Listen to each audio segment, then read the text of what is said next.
ወይኔ ወይኔ ወይኔ እርምዬ ለዚህ ነው ወይ ጠራኸኝ? ወይኔ ልታሳየኝ ነው ወይ?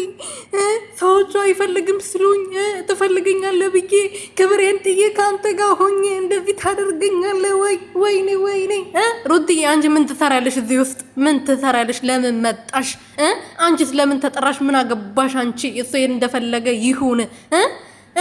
እርምዬ ሰላም ሰላም ቤተሰቦች እንዴት ናችሁልኝ? እኔ ያለሁ እግዚአብሔር ይመስገን። በያላችሁበት ሰላማችሁ ብዝት ትርፍርፍ ይበልልኝ። ለዚህ ቻናል አዲስ የሆናችሁ ሰብስክራይብ እያደረጋችሁ ቤተሰቡ ነው።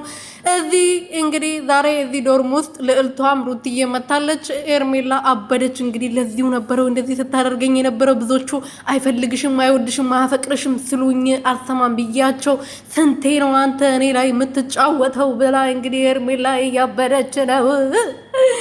ወይኔ ወይኔ ወይኔ ወይኔ ወይኔ ወይኔ ወይኔ አንጀቴን በላሽው አንጀቴን በላሽው አንጀቴን በላሽው እያስለቀሱኝ ነው ማለት ነው። እና ምን እላችሁ ፈልጌ ነው ሩትዬ ከዚህ ነገር ውጪ ፍቅርዬ ደግሞ ይመችሽ የኔ ቆንጆ የኔ ቀብራራ የኔ ፍልቅልቅ ይመች